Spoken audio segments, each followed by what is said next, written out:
ለሻቢያ መንግስት ተመራጩ ማን ነው? ህወሓት የደብረጽዮን ቡድን፣ ፋኖ የእስክንድር ቡድን፣ ፋኖ የዘመነ ዙሪያ ያሉ ቡድን፣ ኦላ የጃልማሮ ቡድን። ከነዚህ ማንን ነው የሚመርጠው የሚል ጥያቄ የተወሰነ ማጠቃለያ አስተያየት ይሰጣሉ። መጀመሪያ ከህወሓት ልጀምር። ሻቢያና ህወሓት ምንና ምን ናቸው?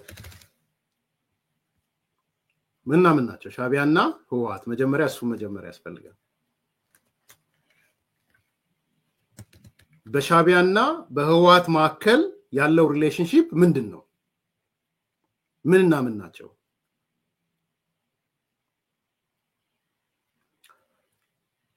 ፕራክቲካሊ የአባትና ልጅ ጠባይ ያላቸው እውነት ነው።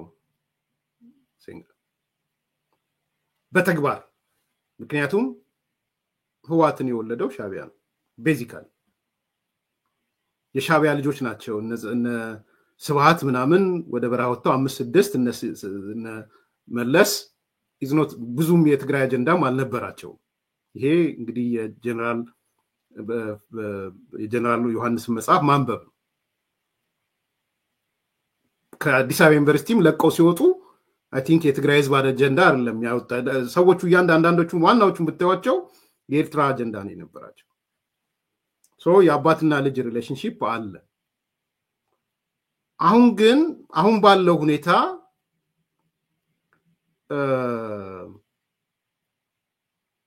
ሻቢያና ህወሓት ካብ ለካብ የሚተያዩ ናቸው። ካብ ለካብ የሚተያየው ፍጡር ናቸው እነሱ። እሱን በደንብ መገንዘብ ያስፈልጋል። አንደኛውም ካብ ነው የሚያየው፣ ሌላኛውም ካብ ነው የሚያየው። ካብ ለካብ ነው የሚተያዩት። ፍጡሩን ታውቁታላችሁ ይሄ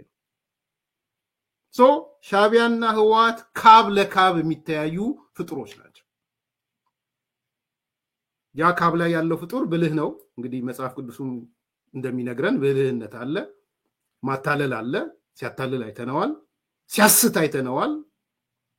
ኢየሱስን እንግዲህ መጽሐፉ ላይ ሊያስስ ሲላክም አይተነዋል። በሃይማኖት ትምህርት እዚህ ውስጥ አላስገባም። የሆነ ግን ሁለቱ ካብ ለካብ የሚተያዩ ፍጥሮች ናቸው። የመሬት ፍጥሮች ናቸው። በመሬት በደረታቸው የሚሳቡ ማለት ነው። አሁን ሊገናኙ የሚችሉበት አንድና አንድ ክር ብቻ ነው ያለው። የሚገናኙበት ክር ሽብርተኝነት ነው።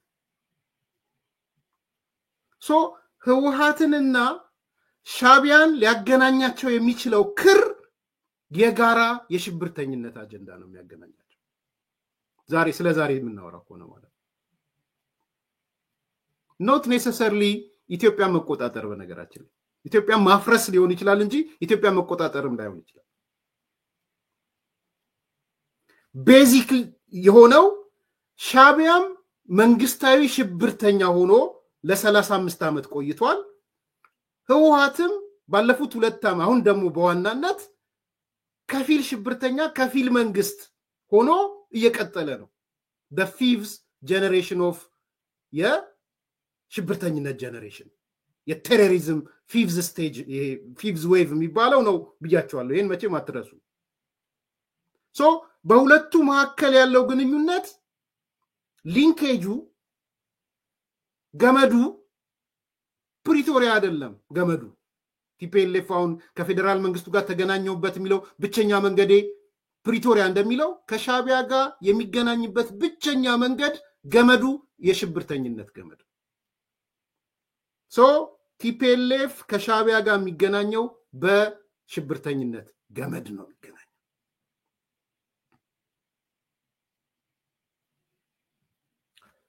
ሁለቱም ዘራፊዎች ናቸው። ሁለቱም ጥገኛ ሆነዋል። አሁን ትላንትና ተጋድለዋል። ትላንትና ኤርትራ ሻቢያ መጀመሪያ ምን ብሎ ተነሳ? ኤርትራ የብቻችን ኢትዮጵያ የጋራችን የሚል ፖሊሲ ቀረጸ። ኢትዮጵያ መበዝበዝ ጀመረ። ቲፒኤልኤፎቹ ነቁ። ሊሆንም አይችልም አሉ።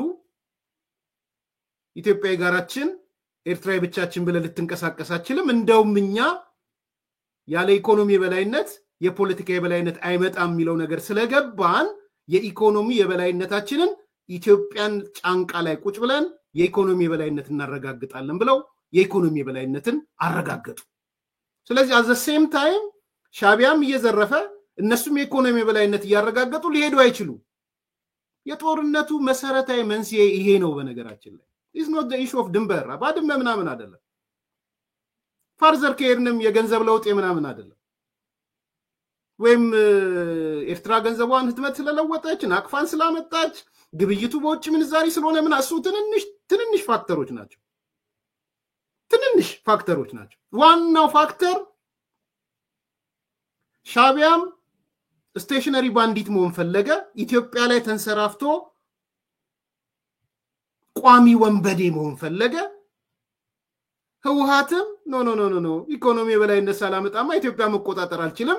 ስለዚህ እኔ ቋሚ ወንበዴ መሆን አለብኝ። ስለዚህ የሁለት ቋሚ ወንበዴዎች ጦርነት ነው ጦርነቱ መነሻው። የሁለት ስቴሽነሪ ባንዲት ኦፍ ኮርስ ሻቢያ የውጭ ሀገር ስለሆነ ነጥቆ በራሪነትም አለበት። እነዚህም ነጥቆ በራሪነት አለባቸው። አንዳንዴ ነጥቀው ሲበሩ ስላየ ውጭ ሀገር ምናምን ሲያስቀምጡ የምታዩት ከኢትዮጵያ ወሰዱትን ሪሶርስ ነጥቆ በራሪነት አለበት። ሁለቱም ያባሪ አላቸው።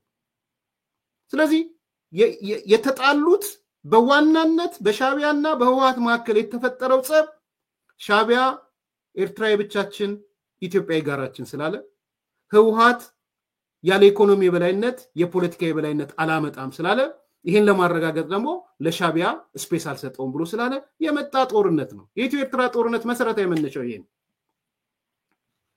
whether we like it or not። ስለዚህ ዛሬም ሁለቱን የሚያገናኛቸው ገመድ የሽብርተኝነት ገመድ ነው የሚያገናኛቸው። ቲፒኤልኤፍ ተወርውሮ ከፊል መንግስት ከፊል ሽብርተኛ ሆኗል። አሁን ህግ የማይቀበል ምናምን የሚል ሲፈልግ ህግ የሚያጣቅስ ሳይፈልግ ጦር ሰራዊት የሚል መከላከያ የሚል ቲዲኤፍ የሚል ምናምን ያገሪቷን ህግ ሁሉ አልከተልም የሚል ከፊል ሽብርተኛ ከፊል መንግስት ሆኖ ሻቢያ ለ34 ዓመት ከፊል ሽብርተኛ ነው ከፊል መንግስት ነው። ስለዚህ ሁለቱ ተመታጣይ ባህሪ ስላላቸው የሽብርተኝነቱ ገመድ ነው ያስተሳሰራቸው። ስለዚህ at the end ያ ገመድ እርስ በራስ የሚያጠፋፋ ገመድ ነው። ለጊዜው ግን ይሄንን ጥቅም እንዳናስጠብቅ አርጎናል የሚሉት አካል የጋራ ጠላት የሆነ አካል አዲስ አበባ ላይ ስለተቀመጠ ኢትዮጵያን ዲስማንትል ማድረግም ስለሚፈለግ ሊገናኙ ይችላሉ። ሰው ከሻቢያ ጋር ያለው ጥምረት እሱ ሻቢያና ህወሓት ቢጣመሩ እንዳይገርማችሁ ወቸው ጉድ እንዳትሉ። እንደው ያን ሁሉ ጄኖሳይድ እያሉ ሲፈጽም ኖሮ ያን ሁሉ ጭፍጨፋ ሲፈጽም ኖሮ እንዴት ሊናቸው ፈቀደና ሄዳቸው ብዙ ሰው አንድ የትግራይ ሰው ስታለቅስ አይቼ አዘንኩላት። በጣም ቅን የሆነች ሴት ናት። ሚዲያ ላይ ቲክቶክ ምናምን ላይ እንዴት ከህወሓት ከሻቢያ ጋር ይገናኛሉ እያለች እንባዋን ትዘራዋለች። አዘንኩላት ያለማወቋን ማለት ለህወሓት ጉዳዩ አይደለም። ይሄ ፖለቲካ ነው። ጄኖሳይድ ተጠቃው ምናምን ስለጉዳዩ አይደለም። በቃ ዋንስ ከፊል ሽብርተኛ ከፊል መንግስት ሆኗል። ይሄ ደግሞ ለ34 ዓመት መንግስትም ሽብርተኛም ሆኗል። የጋራ ጠላት አላቸው። ኮመን ኤነሚ አላቸው። ለኮመን ኤነሚ በሽብርተኝነት ማዕቀፍ ውስጥ ይመጣሉ። የሚያግባባቸው ነገር አሁን ኢትዮጵያ ዲስማንትል መሆን አለባት የሚለው ላይ ይግባባሉ ሁለቱ።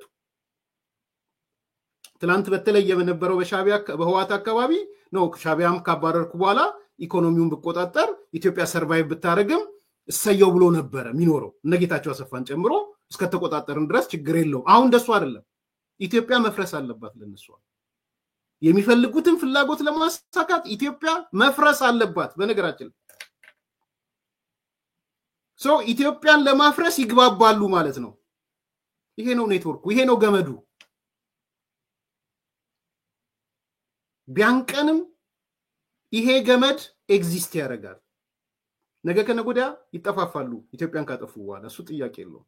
ቢኮዝ ካራክተራቸው መሰረታዊ ባህሪያቸው ሽብርተኛ ስለሆነ ማለት ነው። ሁለቱም ነጥቆ በራሪም ናቸው፣ ሁለቱም ቋሚ ወንበዴም ናቸው። ስቴሽነሪ ባንዲት ናቸው፣ ሮቪንግ ባንዲቶች ናቸው። ሁለቱንም ባህሪ አዋህደው ነው ያሉት። ህወሓት ላለፈው 28 29 ዓመት ከሮቪት ነው ወደ ስቴሽነሪ ሄደው፣ አሁን ግን ሞሮለስ ከስቴሽነሪ ወደ ሮቪት እየሄደ ነው፣ ወደ ነጥቆ በራሪነት እየሄደ ነው። ሻቢያ ሙሉ ለሙሉ ነጥቆ በራሪ ነው። ከኢትዮጵያ አንፃር አሁን ነጥቆ ነው መሄድ የሚፈልገው። ስለዚህ የሚያገናኛቸው ገመድ የሽብርተኝነት ገመድ ነው ማለት ነው። ይሄንን በደንብ መገንዘብ ያስፈልጋል። የሚያገናኛቸው ገመድ ኢትዮጵያን የሚያፈርሱበት ገመድ ነው የሚያገናኛቸው። ስለዚህ አብረው ሊቀጥሉ ይችላሉ። ሻቢያና ህወሓት አብረው ቢሆኑ እንዳይገርማችሁ ብለው ለዛ ነው ወቸው ጉድ እንዳትሉ። የትግራይ ልጆች ቅን የሆናችሁ የትግራይ ልጆች እንዳይገርማችሁ፣ ሻቢያና ደብረጽዮን የሚያደርጉት ነገር እንዳይገርማችሁ ቢኮዝ ይሄንን ካራክተር በደንብ መገንዘብ አለባችሁ። የተነጋገሩትም እሱን ነው። ሻቢያ መጥቶ ምንድን ያላቸው ለቲፒኤልኤፎች ጄኖሳይድ የሚባል ነገር እንዳታነሱ፣ ከኢትዮጵያ መንግስት ጋር እንዳትገናኙ፣ ራሳችሁን እንደ መንግስት ቁጠሩ፣ ራሳችሁን ሰራዊታችሁን እንዳሰጡ፣ እኔ ከፈለኩ ግን የእናንተ ሚሊቴሪ ስጡኝ፣ በፈለኩ ሰዓት የእናንተን ወታደር እጠቀማለሁ፣ እንዳትበትኑት፣ ጊዜ አስተዳደሩን በተኑት፣ እንደምንም ብላችሁ አፍርሱት፣ ጊዜ አስተዳደሩን አፈረሱት። ነገ ከነገ ወዲያ ጋዝ ምናምን ነዳጅ ምናምን እርዳታ ግዴላችሁም፣ እኔ አክት አረጋለሁ በእናንተ ቦታ፣ ነዳጅ እንድታገኙ ምን እንድታገኙ አረጋለሁ። ጁኒየር ፓርትነሬ ግን መሆን አለባችሁ። ዚፕ የምታረጓት ነገር እቺ ጄኖሳይድ የምትለውን ቃል ነው።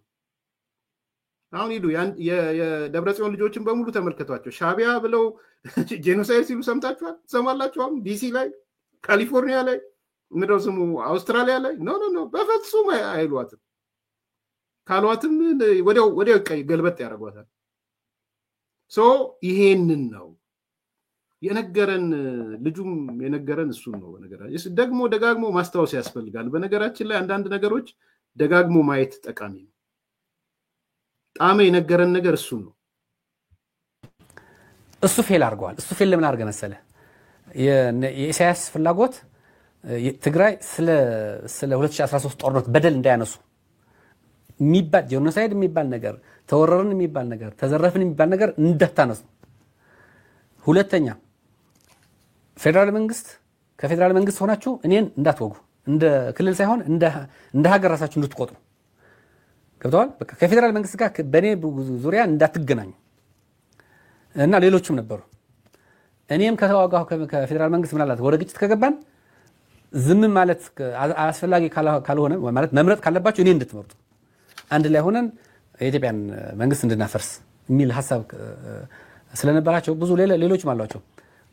ግንኙነቱ ኦፊሻሊ አቋርጦታል ጌታቸው። ለኛም ነግሮናል መድረክ ላይ። እኔ ከዚህ በኋላ አቋርጫለሁ። እነዚህ አይነት ጥያቄ ሲያመጡ እኛ ሌላ ዙር ጦርነት አንፈልግም። ጦርነትን ያስቆምነው እኮ ጦርነትን ጠልተን እንጂ ሌላ ጦርነት ፈልገን አይደለም። ጦርነት ኤ ጨርሰን ጦርነት ቢ ለመጀመር አይደለም ጦርነትን ያስቆምነው። አንፈልግም። በባህሪው ጌታቸው ይሄ ጦርነት የሚባል ነገር አንገሽግሾታል። በቃ ከዚህ በኋላ ትግራይ ጦርነት ያስፈልጋትም የሚል አቋም ስለያዘ በንግግሮቹ ካየህ ከኢትዮጵያ መንግስት ሆነን ኤርትራን አንወጋም፣ ከኤርትራ ጋር ሆነን ኢትዮጵያን አንወጋም የሚል አቋም ያለው ሰው ነው። ለምን እኛ በቃ ጦርነት አያስፈልገንም፣ የኢትዮጵያ መንግስትም ከማንም ኃይል ጋር ጦርነት አያስፈልገውም ከማንም ይሁን ከማንም የሚል አቋም ያለው ሰው ነው። እነሱ ግን ምን አደረጉ? ጌታቸውን ለመጣል እንደማይችሉ አወቁ በሰላማዊ መንገድ። የፌደራል መንግስትም ጌታቸውን አውርዶ የነሱ ሰው እንደማያመጣ አመኑ። ስለዚህ ይህንን ለማስፈጸም ጫናም ለመፍጠር ወይም ለኢትዮጵያ መንግስት ለማፍረስ ከሻዕቢያ ጋር መገናኘት አለባቸው። ሲገናኙ በአካል ይገናኛሉ። የሻዕቢያ መንግስት ምን እንደሚያግዛቸው ለምሳሌ የጦር መሳሪያዎች እንደሚደግፋቸው፣ እዛ ሰዎች እንደሚያሰለጥንላቸው፣ በዛ በኩል እርዳታም በዚህ ከተዘጋ በኢትዮጵያ በኩል እርዳታ ከተዘጋ ጦርነት ውስጥ ከገባ በአሰብ በኩል በሌሎች ወደቦች በኩል እርዳታ እንደሚያስገባላቸው ይህንን ለማድረግ ከምዕራብ ሀገራት እንደተነጋገረላቸው ነው የሚያወሩት እነሱ። እሱ ብቻ አይደለም ነዳጅ ምንም በዛ እንደሚያመጡ ከዛ የትግራይ ሰራዊት ደግሞ ሙሉን ለኤርትራ አስረክበው ጦርነቱ የኤርትራ መንግስት ሻዕቢያ እንዲመራው በቃ የትግራይ ወጣት የሚፈለገው ለሰው ኃይል ለማሟላት ነው። ምክንያቱም የሰው ኃይል እጥረት አለባቸው እነሱ በዚህ ጦርነትም ብዙ ሰው አልቀባቸዋል።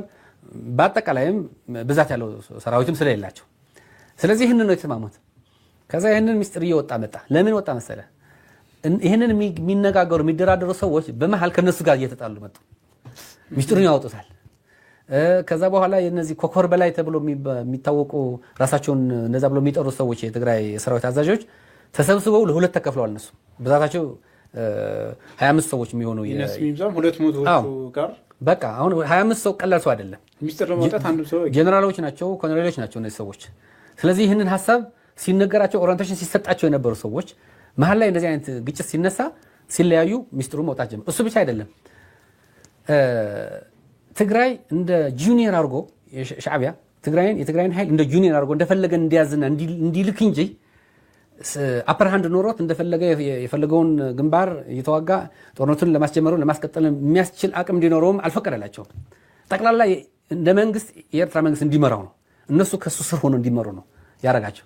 እንደውም መጨረሻ ላይ የክልል መንግስት በኃይል ገርሳችሁ መንግስት ካልተቆጣጠራችሁ ልክ ድሮ ደምሂት የሚባለው ኤርትራ ውስጥ የነበረው የትግራይ ዲሞክራሲያዊ እንቅስቃሴ ምናምን የሚባል እንትን ነበር፣ ታጣቂ ቡድን ነበር።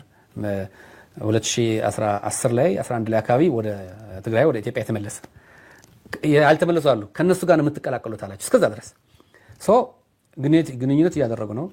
የደበቋቸው ከዚህ በፊት ያወቅናቸው ባይዘው ሲያወጧቸው ነው። እኔ እንደደበቁ አላውቅም ከዚህ በፊት ምክንያቱም ሲረከብ ነው ያየሁት። ብዙ ሰው ግን የጦር መሳሪያ ደብቀዋል የሚለውን ሐሳብ በደንብ እኔ አልቀበለውም ነበር፣ አላውቀውም ነበር። ስለማላውቀው አልቀበለውም ነበር ያኔ። አሁን ግን በምን አወቁት መሰለ?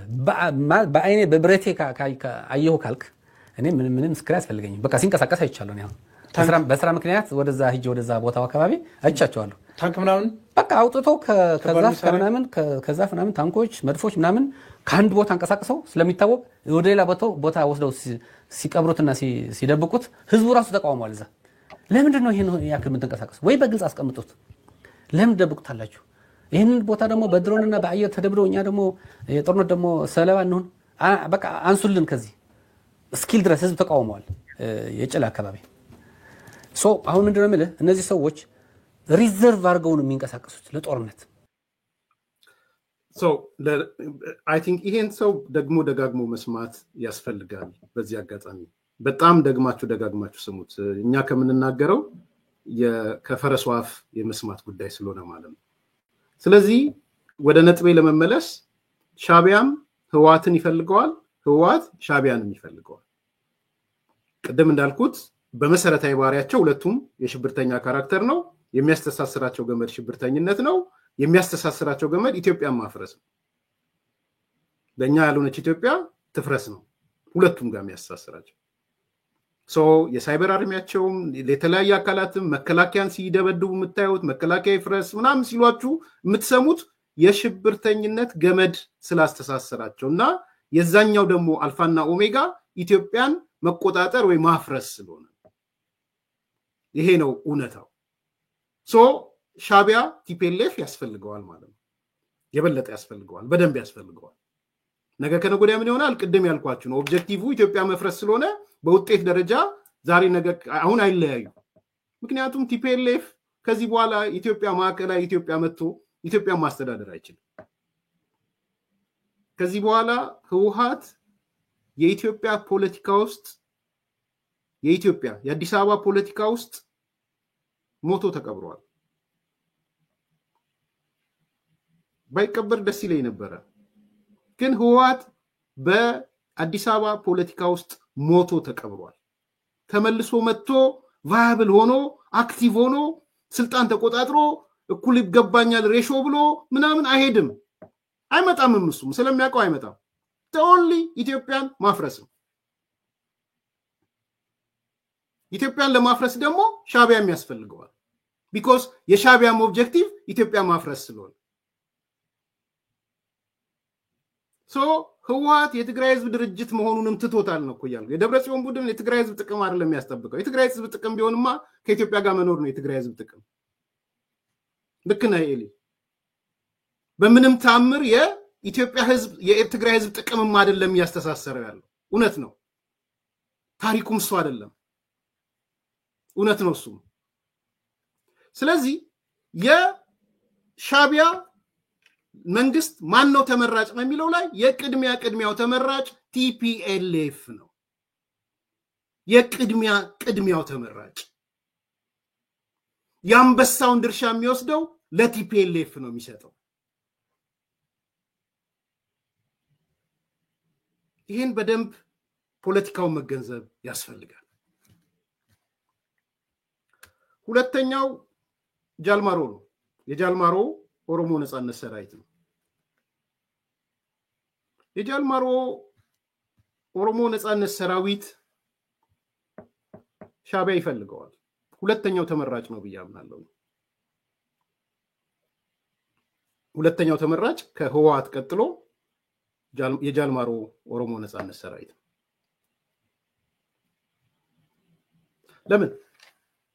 ለምንድን ነው የጃልማሮን የሚመርጠው ሻዕቢያ? ብዙ ምክንያቶች አሉ። በጣም ብዙ ምክንያቶች አሉ። አንደኛ ጃልማሮም ወይም ኦሮሞ ነጻነት ሰራዊትም አይናገረው በአደባባይ ይደብቃት እንጂ የመገንጠል ጥያቄ ነው ጥያቄ። ይሄ የፈለገ ብታስተባብሉት የማይሆን ነገር ስለሆነ ነው። የመገንጠል ጥያቄው ነው። የኦላ ኦሮሞ የሚባል አገር ገንጥሎ መመስረት ይፈልጋል። ልታባብል ይሄ የአማራ ብሔርተኛው ሲያባብለው ምን ሲለው አያለው። ልክ ነው። ኢትዮጵያ ማፍረስ ከፈለክ ማባበል አለብህ። የጃልማሮ ቡድን ግን እኔ በህዝብ እንዲሸነፍ ስለምፈልግ ነው። ባይ ዘ ዌይ የኦሮሞ ህዝብ መገንጠልን ስለማይፈልግ በአደባባይ ጃልማሮ ፖለቲካሊ አክቲቭ ሆኖ ተሳትፎ በህዝብ ተሸንፎ ግባተ መሬት እንዲፈጸምለት ነው የምፈልገው። በኃይል እንዲፈጸም አልፈልግም። ተወደደም ተጠላም ግን የጃልማሮ ኦላ ኢትዮጵያ ካልፈረሰች ግቡ አይሳካለትም። የኦሮሞ አገር ምስረታ በኢትዮጵያ መቃብር ላይ ነው የሚያስበው። ወይም ደግሞ የፖለቲካ ፕሮግራሙ ኦሮሚያ የምትባል አገር መመስረት ነው። ኦኬ፣ ሌሎቹ ችግር ውስጥ ኦሮሚያ የሚባል አገር ከመሰረተ ኢትዮጵያ ትበተናለች። ሊትራሊ ትበተናለች። ካርታውን ብታዩ ኢትዮጵያን የሚበትን ካርታ ነው የሰራው። የኦላን ካርታ ሄዱና ያዩትና the moment እሱ አፕላይ ሲሆን ኢትዮጵያ ትበታተናለች። ስለዚህ የሻዕቢያ መንግስት የጃልማሮን ኦላ ሁለተኛ ፓርትነር ቢያደርገው፣ ሁለተኛ ተመራጭ ቢያደርገው ከሚፈልገው ግብ አንፃር ትክክል ነው ማለት ነው። ትልቁ ስዕል ላይ ኢትዮጵያን ማፍረስ ላይ ማለት ነው። መከላከያን ማፍረስ ላይ አሁን የኦላ ሰዎች የኦላ ደጋፊዎች አሁን በአደባባይ ወጥተዋል። መከላከያ ይፍረስ የሚለው ላይ ወጥተዋል። በነገራችን ላይ እንዲህ ኢትዮጵያ ትፍረስ ብለው በአንደበታቸው አልተናገሩ ምናምን ልትሉ ትችል። እንደዛ አይደለም። ማንም ሞኝ አይደለም። አደባባይ ወጥቶ ኢትዮጵያ ስትፈርስ አንድ ጅሎች ይሄ ፖለቲካ ማቁ የፖለቲካ እንትኖች አቦጊዳዎች ካልሆኑ በእኛ በአይናችን በእኔ እድሜ ኢትዮጵያ መፍረስ ስታይ መመልከቴ ነው ድሌ ምናምን የሚሏችሁ የፖለቲካ አዎች ናቸው። እነሱ እዚህ ዲሲ ምናምን ያሉ የዚህ ደብረጽዮን ቡድን ውስጥ ያሉት ሚዲያዎች እነሱ ፖለቲካ ስለማያውቁ አሁን ነው ገና ባጫደ ላይ ናቸው። እነዚህ ወጥቶ በአደባባይ ኢትዮጵያ ትፍረስ ሊልህ አይችልም። ስሩ ፕሮሰሱ ግን ዓላማው ግን ሄዶ ኢትዮጵያ ማፍረስ ነው። ኦሮሚያ የምትባል መንግስት መሰረታለሁ ካለ፣ ነፃ ሀገር መሰረታለሁ ካለ፣ መከላከያ መፍረስ አለበት ካለ አልቲሜት ጎሉ ኢትዮጵያን ማፍረስ ነው የሚሆነው። በፈረሰች ኢትዮጵያ ላይ ነው ኦሮሚያ የምትባል ሀገር የምትመጣው። ስለዚህ ህዝቡ የራሱን እድል በራሱ ይወስን ምናምን ሲላችሁ እኔ አንዳንዴ ያስቀኛል። የሚገርመኝ ምንድነው ቅድም ያልኳ እኔ ኦላን ድርድር ምደግፍበት ምክንያት መጥቶ በኦሮሞ ህዝብ በአደባባይ ተሸንፎ አጀንዳውን እንዲቀይር ስለምፈልግ ነው እንጂ የሱ አጀንዳ ደጋፊ ስለሆንኩ አይደለም። ደግሞ ይሸነፋል ብዬ ስለማምን ነው። የኦሮሞ ማህበረሰብ የፖለቲካ ማህበረሰብ ከኢትዮጵያ ውጭ አማራጭ እንደሌለው ስለማቅ ነው ስለሚገባኝ። ስለዚህ ይሸነፍ በአደባባይ ብዬ ነው። እነሱ ግን በአደባባይ መሸነፍ አይደለም፣ በትጥቅ ትግል የኦሮሞ ህዝብ የራሱን እድል በራስ መወሰን በሚል ቢያንስ ኢትዮጵያ ማፍረስ ነው። ስለዚህ ሻቢያ ሁለተኛው ተመራጩ ጃልማሮ ይሆናል ማለት ነው። ጃልማሮ ነው የሚሆነው። ይሄ ብቻ ግን ተመራጭ አያደርገውም። ጃልማሮን ኢትዮጵያን ስለሚያፈርስ ብቻ አይደለም። የጃልማሮ ኦላ ሌላም ተልኮች ሊኖሩት ይችላሉ። ለምሳሌ ያኔ ሞቃዲሾ ላይ በነበረው ችግር የምታስታውሱ ናቸው። ኦላ ኢሚዲየትሊ መግለጫ ወጥቶ ከሶማሊያ ጎን ነው የቆመው። ታስታውሳላችሁ። ከሶማሊያ ጎን ሲቆም የቆመበት ቦታ ምን እንደሆነ ግልጽ ነበር። ከሞቃዲሾ ጎን ብቻ አይደለም የቆመው ከማጋ እንደሆነ አይታችኋል። ስለዚህ ይሄም አንድ ለሻቢያ ትልቅ ምልክት ነው ማለት ነው በጋራ ለመስራት። ይሄ ብቻ ግን አይደለም። ሶስተኛም ነጥብ አለ። ሻቢያ በአሁን ሰዓት ስልጣን ላይ ያለው የኦሮሞ ልሂቅ ነው ብሎ ያምናል። እንዳትረሱ ይሄን የኦሮሞ ኤሊት ነው ፓወሩን የተቆጣጠረው ብሎ ያምናል ሻቢያ። እንቅፋት የሆነብኝም ይሄ የኦሮሞ ኤሊት ነው ብሎ ያምናል። ስለዚህ ትላንትና ህወሓትና ተጋሩን ስትራቴጂክ ኤነሚ አርጎ ኦሮሞና የኦሮሞን ኤሊት ታክቲካል አላይ ያረገ አካለው ሻቢያ ዛሬ የኦሮሞ ህዝብም የኦሮሞ ኤሊትም የኦሮሞ ድርጅቶችም አብዛኞቹ ለሻቢያ ስትራቴጂክ ኤነሚዎች ናቸው። የአሰላለፍ ለውጥ አለ ማለት ነው። ትላንት ኦሮሞን እንዳጋር ነበር የቆጠረው፣ የኦሮሞ ህዝብን እንዳጋር ነበር የቆጠረው፣ ስትራቴጂካሊም ታክቲካሊም አላይ አርጎ ነበር፣ ቦታ ሰጥቶ ነበረ ምናምን። ትላንት ጠላቱ ቲፒኤልኤፍ ነበረ፣ የትግራይ ልሂቅ ነበር ትላንት። ዛሬ የትግራይ ልሂቅ በኢትዮጵያ ፖለቲካ ውስጥ ብዙ ኢምፓክት እንደሌለው አውቋል። ህወሓትም በኢትዮጵያ ፖለቲካ ውስጥ ከሽብርተኝነት ውጪ ፖለቲካሊ ብዙ አስተዋጽኦ እንደማይኖረው አውቋል። ኦልሬዲ አልቆለታል። ቲፒኤልኤፍ በኢትዮጵያ ፖለቲካ ውስጥ የትግራይ ፖለቲካ ላይ ነው ያለው። ከሁከት አንጻር ነው ለኢትዮጵያ አደጋ የሚሆነው፣ ከሽብር አንጻር ነው አደጋ የሚሆነው። ስለዚህ ለሻቢያ በዚህ ሰዓት ስትራቴጂክ ኤነሚው የኦሮሞ ልሂቅ ነው፣ የኦሮሞ ኤሊት ነው። የኦሮሞን ኤሊት ደግሞ ለመምታት ከጃልማሮ በላይ ሌላ አካል የለም። የኦሮሞን ልሂቅ ለመምታት ምንን በምን ሾህን በሾህ እንደሚባለው የጃልማሮ ኦላ ይጠቅመዋል። በሱ ይመታዋል ማለት ነው የኦሮሞን ልሂቅ። ስለዚህ ሁለተኛው ፕሪፈረንስ ሁለተኛው ምርጫ ለሻቢያ መንግስት የኦላ ነው የሚሆነው ማለት ነው። በጃልማሮ የሚመራው የኦሮሞ ነፃነት ሰራዊት ነው የሚሆነው ምርጫ። ቅድም እንዳነሳሁት ኢትዮጵያን በማፍረስ አንደኛ ምርጫ ነው። የሶማሌን የመሳሰሉ አገሮች ጋር በነበረው ፖለቲካ አቋም ሞቃዲሾ ጋር በነበረው ኦላ አቋም ሲወስድ አይታችኋል። ሁለት አሁን ያለው በስልጣን ላይ ያለው አካል የኦሮሞ ኤሊት ነው ብሎ ያስባል ሻቢያ። ያንን ኦሮሞ ኤሊት ደግሞ መምቻው ራሱ የኦሮሞ ኤሊት ነው፣ ሾህን በሾህ ነው ብሎ ያስባል። ስለዚህ ሁለተኛው ምርጫ ለሻቢያ የጃልማሮ ኦላ ይሆናል ማለት ነው። ሶስተኛው ዘመነ ካሴ ነው። የዘመነ ካሴና በዛ ዙሪያ ያሉ አካላቶች ናቸው። የዘመነ ካሴ ፋኖ ሶስተኛ ምርጫ ከነስክንድር ይልቅ ለምን የሚል ጥያቄ ማንሳት ያስፈልጋል። እነም ዘመነ ካሴ መዳረሻቸውም መጀመሪያቸውም የአማራ ብሔርተኝነት ነው እንደነገሩን ካልቀየሩ በስተቀር መዳረሻቸው ላይ ቢደርሱ በለስ ቀንቷቸው ኢትዮጵያ ትፈርሳለች። ይሄን ሻዕቢያ ያውቃል። እነዘመነ ወይም በነዘመነ ዙሪያ ያለው አካል መነሻችን አማራ መድረሻችን አማራ ብሎ አዲስ አበባ ቢመጣ ኢንድ ሪዛልቱ የኢትዮጵያ መፍረስ ነው የሚሆነው። ማንንም ከዚህ በኋላ መድረሻዬ ኤክስ መነሻዬ ኤክስ ብሎ የሚመጣ አካል ኢትዮጵያን ከተቆጣጠረ ኢትዮጵያ ትፈርሳለች። ይሄ እውነት ነው። ግልጽ እንድትሆኑ ማለት ነው። ይሄ በጣም በጣም ግልጽ መሆን ያለበት ነው። መነሻችሁ መድረሻችሁ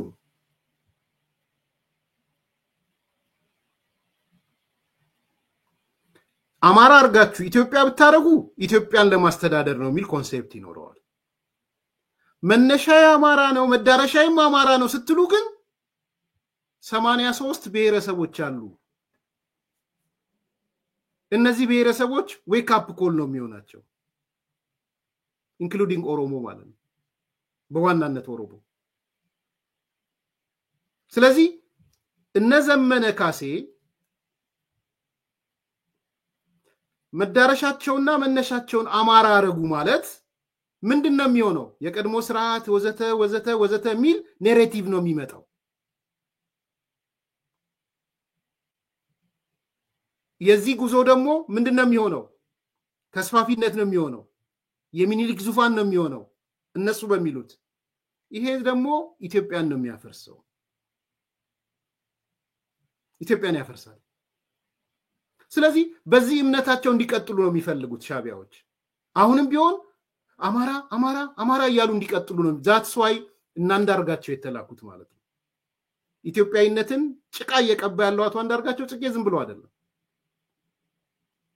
አቶ አንዳርጋቸው ከባዶ አይደለም ተንደርድሮ ዘረኝነት ውስጥ የተነከረው። ይሄንን ነገር ትርክት መፍጠር ስላለበት ነው። እነ ኢንጂነር ይልቃል ከኢትዮጵያዊነት ማማ ተፈጥፍጠው ዛሬ አማራ አማራ የሚሉት ዝም ብሎ አይደለም። ሻዕቢያ ነው ኦርደር ያደረጋቸው። እና አቶ ገዱ ድሮም ነበሩበት። ከሻዕቢያ ጋር የነበራቸው ኔትወርክም ነበረ። ስለዚህ እነ ገዱ እነ ይልቃል እነ አንዳርጋቸው እነ ዘመነ እነ ማስረሻ ምናምን የምትሏቸው ፖለቲካሊ ግንዛቤ ያላቸው የምትሉት አካል መነሻ አማራ መድረሻ አማራ የሚለው ሄዶ ሄዶ ኢትዮጵያን ያፈርሳል። ይሄ ደግሞ ለሻዕቢያ ፖዚቲቭ ነው። መነሻ ፖዚቲቭ ነው፣ ለሻዕቢያ ፖዚቲቭ ነው። ቢኮዝ they know አሁን በዚህ መልኩ የሚመጣ ትግል ሚሊታንት ትግል ዩጎዝላቪያንም አፍርሷል። የሰርቢያ ብሔርተኝነት ይሄን ያውቃሉ ሻዕቢያዎች። አሁን የአማራው ሚሊታንት የሰርቢያ ሚሊታንት እንዲሆን ነው እየሰሩ ያሉት፣ ዩጎዝላቪያ እንዳፈረሰው ማለት ነው።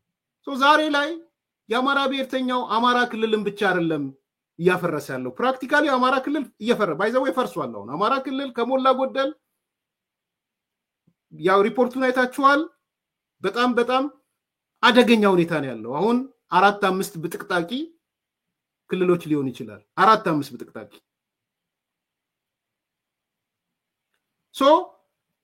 የነዘመነ ምርጫ ሶስተኛ ምርጫ ሆኖ የሚመጣው ከተነሱበት ነገር በመነሳት ነው። መነሻችን አማራ መደረሻችን አማራ ካለ የባህር በር ጥያቄ የለውም፣ የምናምን ጥያቄ የለውም፣ ምንም ነገር የለውም፣ ኢትዮጵያዊ ጥያቄ የለውም ማለት ነው ባጭሩ። ሶስተኛ ምርጫ እሱ ነው ማለት ነው። አራተኛ ምርጫው የእስክንድር ቡድን ነው። የእስክንድር ቡድን ዘሊስት ነው፣ ተመራጭነቱ የዝቃጭ ነው። በነገራችን ላይ በቃ ባጣ ቆየኝ ነው የእስክንድር ቡድን። ለዚህ ነው ተሳስቷል ብለው እስክንድር አዝናለሁ በጣም እስክንድር ለሻቢያ ባጣ ቆየኝ ነው። አፋድ ለሻቢያ ባጣ ቆየኝ ነው። ባጣ ቆየኝ ታውቃላችሁ ወይም ቢቸግር አዲስ አበባ ልናገረው አንድ ትምህርት ቤት ነበረ እና የሆኑ ተማሪዎች ደግሞ ደጋግሞ ቢወድቁ ወይም ትምህርት ቤት ፈልገው ቢያጡ የሃይስኩል ነው አሁን አይ ቲንክ በጣም አድጓል መሰለኝ የሆነ ትምህርት ቤት ፈልገ ብታጣ እንኳን በቃ መጨረሻ ላይ እዚህኛው ትምህርት ቤት ይባል ነበርና በኋላ ስሙን ኢንፎርማሊ ቢቸግር የሚል ስም አወጣንለት። የቢቸግር ጉዳይ ነው። አሁን ቢቸግር አይደለም፣ አሁን ተቀይሯል። ጎበዝ ተማሪዎችም እየወጡ ነው። አንዳንዴ 2-3 ስትወድቅ ትምህርት ቤቱ ያባረረህ የለ አንዴ እንደዛ ነበር አለ ሃይ ስኩል ላይ ረስቼው ነው 2-3 ካባረረ አይ ቲንክ ትምህርት ቤቱ ያባረራል መሰለኝ። ሲያባረረህ ሄደህ የምታገኘው ይሄ ቢቸግር የሚባለው ትምህርት ቤት ነበርና እኛ አዲስ ከተማ መንገዳችን ላይ ስለሆነ የቢቸግር ልጆች ነበሩ። የነ እስክንድር ለሻቢያ ቢቸግሮች ናቸው። ቢቸግር ነው እስክንድር ማወቅ ያለበት ቢቸግር ነው የሆንከው። ለምንድን ነው ፖለቲካዊ ትንታኔ ፖለቲካዊ አመክንዮ አለው ቢቸግር የሆነበት። እነ እስክንድር መነሻችን አማራ መድረሻችን ኢትዮጵያ ሲሉ ኢትዮጵያን ሴቭ እናረጋለን የሚል ማይንድ ሴት አላቸው ማለት ነው። ያረጋሉ አያረጉም ሌላ ጉዳይ ነው። ግን ቢያንስ በቲዮሪ ደረጃ ለኢትዮጵያ እንደሚጠነቀቁና ኢትዮጵያ የምትባል ሀገር መቆየት እንዳለባት ያስባሉ ማለት ነው። ይሄ ለሻቢያ ሄዴኩ ነው ራስ ምታት ነው። ይሄ ቢቸግር የምትሆነው ለዛ ነው። ጊዜያዊ ቋት ውስጥ የሚያስገባ ለዛ ነው። ኢትዮጵያ ብሎ የሚመጣማ ለሻቢያ ጠላቱ ነው። ዝም ብለህ ልትዘፍን ትችላለህ። ግንቦት ሰባትንም ሲያዘፍነው ከርሟል። የአንዲ ልጆችንም በኢትዮጵያ ነው የሚያዘፍናቸው። በነገራችን ላይ አሁን ይሄ ሞቅ ቤዞሮች መጣሽ እነዚህ በዘንዶ ጉድጓድ እጃቸውን ከተው ርቀት የሚለኩ የቀድሞ ወዳጆቻችን የቀድሞ የሚዲያ ዘመዶቻችን አንዳንዱ እኮ በእጁ የዘንዶ ጉድጓድ ነው በእጁ እየለካ ያለ እንደዛ ብዬው አንዱ አብዶ ጽፎብኛል። በነገራችን ነው በእጁ ነው የዘንዶ ጉድጓድ የሚለካው። ሌላው ከዳር ቆሞ እየሳቀለት እሱ እጁን እየከተተ የዘንዶ ጉድጓድ ይለካል። አፍራዝለው በጣም ኢትዮጵያ እያለ ያለቅሳል። በቴዲ አፍሮ ዘፈን ያለቅሳል። እንደዛ አይደለም።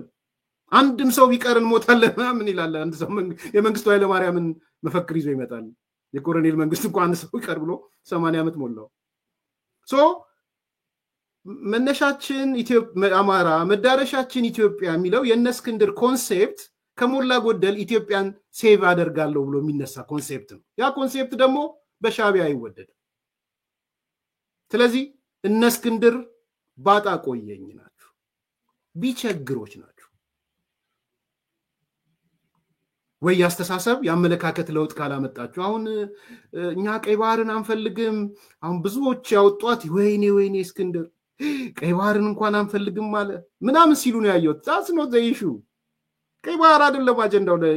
ከእስክንድር ኤክስፔክት የሚያደርገው ኢሳያስና ኢሳያስ ቲም ቀይ ባህር እንፈልጋለን አንፈልግም ኮንዲሽን ማስቀመጥ አይደለም እሱ አይደለም። እነ እስክንድር ኢትዮጵያ የሚሏትን ነገር ከጭንቅላታቸው አጥበው ማውጣት አለባቸው።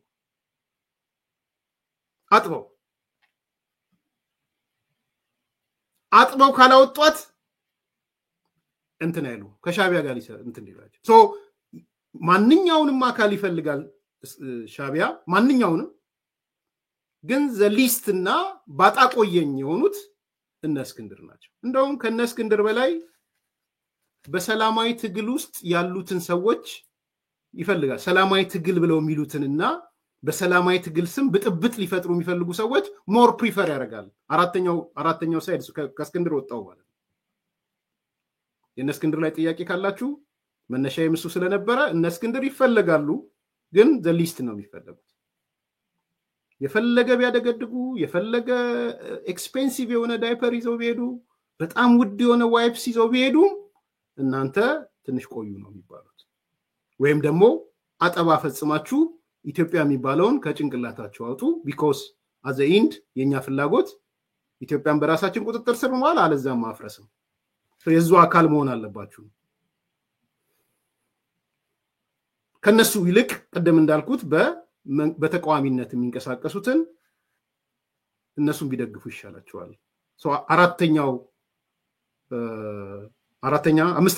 አምስተኛው በሰላማዊ መንገድ እንንቀሳቀሳለን የሚሉ ሁከት የሚፈጥሩ ተቃዋሚዎችንም አብረው ይደግፏቸዋል። እነሱም አሉ። ዝም ብሎ አይደለም። አንዳንዱ ተቃዋሚ ከአየር የተነሳ ብጥብጥ ሁከት ከወጣ በኋላም ሲቀሰቅስ የምታዩት ከባዶ አይደለም። እንደ ኢንስትሩመንት ያገለግላል። አገር ቤት እያለ ሰላማዊ ነበርኩ ምናምን ይልህና ሲወጣ የሚቀሰቅሰውን አንዴ ከበቃሉ ጋር ቃለ መጠይቅ ያደረገ ጋዜጠኛ በቃሉ ጋር አሳይቻቸዋለሁ። ያ ሰው እንግዲህ ትዝ ይላችሁ ከሆነ ዶክተር ኮረኔል ነው መሰለኝ፣ መፈለግ ይችላል።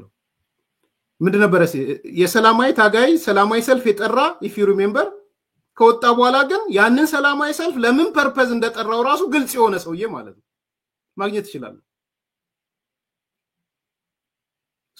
በሰላማዊ ትግል ውስጥም ያሉት አካላቶችን ይፈልጋቸዋል። ሻቢያ ሳጠቃልለው የማይፈልገው አካል የለም። ያገኘሁት አይ ቲንክ ይሄ ሰውዬ ተከቦ እያለ ፋኖ ያ ሁሉ ቦታ ይዞ ክፍት አገር ይዞ መሳሪያ ለምንድን ነው ማለት? ግን ከነሱ የተረዳሁት ነገር ግን በቃ ፋኖ ጥሩ እየሄደ እንዳለ እገዛ ቢያገኝ ትልቅ ደረጃ ሊደርስ እንደሚችል ከተነጋገሩ ደግሞ ቀላል ሊሆን እንደሚችል ነው ማሰበው። ደግሞ የሚከብድ ነገር የለም። ፋኖ ውጊያው የነበረ ከአብይ ብልጽግና ሰራዊትና ከኢትዮጵያ ብልጽግና ሰራዊትና ከህወሓት ጋር ነበረ። በቃ አለቀ። ያን የባለፈውን ነገር ይዘን ወደዚህ ማለት አይደለም። በቃ አሁን ኔክስት ምን ትረዱናላችሁ እንዴ? አሁን ህወሓት እኮ መሳሪያ አለው። ስለዚህ ከህወሓት ለምን መሳሪያ ይወስዱ? ለምን አይጠቀሙ? እሺ አብረው አይዋጉ፣ መዋጋት አለባቸው ነው ማለት ነው። አብረው እንትን ማለት ባያደርጉ መሳሪያ ስጠን፣ ይሄን አድርግልን። የሱን ተሞክሮ መሳሪያዎች እንዴ ህወሓት እኮ በአውሮፕላን እኮ ትግራይ ውስጥ መሳሪያ ያራግፍ ነበር ተከቦ እያለ። ፋኖ ያ ሁሉ ቦታ ይዞ ክፍት አገር ይዞ መሳሪያ ለምንድን ነው የማያስገባው? ታንክ ለምንድን ነው የማያስገባው? እነዚህ ትናንሾቹ ቢኤሞች ለምን አያስገባም? ስለዚህ ቅንጅት ያስፈልገዋል፣ እገዛ ያስፈልገዋል። ያ ሁሉ ማሰብ ያስባሉ። እኔ እንዴት ስል ሌላውን ህብረተሰብ እንዲያግዝ ከማድረግ እንጂ የፋኖ ስትራቴጂ ጠፍቶኝ ምናምን አይደለም። የሚሄዱበት አካሄድ አይደለም። በሁለት ዓመት ይሄን ደረጃ መድረስ ጥሩ ስትራቴጂ ስላላቸው ነው። ግን ጊዜ መብላት አያስፈልግም። በተራዘመ ቁጥር የፋኖ ተዋጊ ኃይልም መዳከም አለ። ያው ጦርነት አይደለ ከሁለቱም ነው የሚሞተው። ስለዚህ በአጭር ጊዜ ማስወገድ የሚቻልበት በመተባበር ነው። እሱ ብቻ አይደለም፣ ሰራዊቱ ብቻ አይደለም የሚተባበረው፣ ህዝቡ መተባበር አለበት። የትግራይ ህዝብና የአማራ ህዝብ አንድ ህዝብ ነው። እኔ ማምነው እንደዛ ነው። ሰሜኑ በሙሉ አንድ ነው። የኤርትራ ህዝብ አንድ ነው። ስለዚህ ያ ህዝብ ደግሞ ለነዚህ ተዋጊ ሰራዊቶችን መምከር ከሱ የወጡ አይደለም። በቃ ተስማሙ፣ አይዟችሁ፣ አንድ ላይ ሆኑ፣ ሰላም ፍጠሩ፣ በድንበር አትካለሉ ማለት መቻል አለበት። ራሱ ሲፋቀር ህዝቡ ሲፋቀር ሰራዊቱም ይፋቀራል። ከህዝብ የወጣ ሰራዊት ስለሆነ ስለዚህ የህዝቡም አንድነት መፍጠር መቻል አለበት። አሁን ጥሩ ማያቸው ነገሮች አሉ። በቃ ጥሩ ግን እሱ ብቻ አይደለም። ከዛ በላይ መሄድ መቻል አለበት። ምሁሩ የአማራ ፖለቲከኛ ስለ ህወሓት አሁን አያስፈልገውም። በቃ ህወሓት ባይዘው የአብይ አጀንዳ ነው። ህወሓት ክፉ አድርጓል። የጨለማ ጊዜ ነበር አውቃለሁ። አሁን ግን አማራ